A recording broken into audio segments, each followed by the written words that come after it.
బడుగు బలహీన వర్గాలకు న్యాయం కాంగ్రెస్ పార్టీతోనే సాధ్యమని టీపీసీసీ అధ్యక్షులు మహేష్ కుమార్ అన్నారు. కాంగ్రెస్ ప్రభుత్వం అధికారంలోకి రావడానికి అరకిటికల పాత్ర ఉందన్నారు. 10 ఏళ్ల పాలనలో కేసీఆర్ ప్రభుత్వం బీసీలకు చేసిందేంటని ప్రశ్నించారు. రాహుల్ గాంధీ ఆశయం మేరకు రేవంత్ ప్రభుత్వం కులగణన సర్వే నిర్వహించిందన్నారు. కాంగ్రెస్ ఆరేకటికలకు అండగా ఉంటుందని, ఎమ్మెల్యేలుగా పోటీ చేసే స్థాయికి ఆరేకటికలు ఎదగాలన్నారు.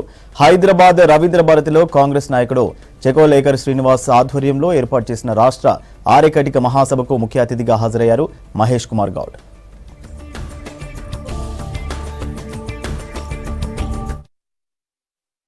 బీసీల కోసం పోరాడిన కాంగ్రెస్ పార్టీని విమర్శించే హక్కు మీకు ఎక్కడిది? దమ్ము ధైర్యంతో పాటు చిత్తశుద్ధి ఉంటే తెలంగాణ రాష్ట్రంలో ఎంత గొప్పగా అయితే రేవంత్ రెడ్డి గారు కుల సర్వే చేశారో అదే రీతిలో అదే గొప్పగా దేశవ్యాప్తంగా కుల సర్వే చేయండి. మేము కూడా మీకు సలాం కొడతామన్నమాట ఈ సందర్భంగా మనవి చేస్తా ఉన్నా. ఆ దమ్ము ధైర్యం లేదు. వాళ్ళేమి చేయలే బీసీలకు, కానీ చేసిన వాళ్ళు మాత్రం విమర్శిస్తారు.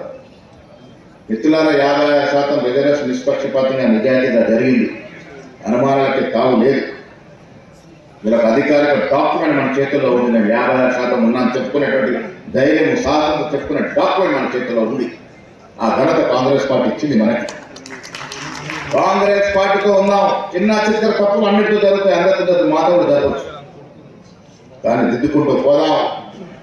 పేద ప్రజల యొక్క బతుకుల్ని బాగు చేయడానికి కాంగ్రెస్ పార్టీ కంకణ కట్టుకుని రాహుల్ గాంధీ, సోనియా గాంధీ, ఖర్గే గారు ఈ మాట మీద నిలబడే తత్వం ఉన్న వ్యక్తులు కాబట్టి భవిష్యత్తులో బీసీలకు న్యాయం తెలంగాణలో జరుగుద్ది, తీరుద్ది. కాంగ్రెస్ పార్టీ హయాంలో జరుగుతుంది అన్నమాట కూడా ఈ సందర్భంగా మనం చేస్తూ మళ్ళీ నేను యుద్ధం చేస్తా ఉన్నాను.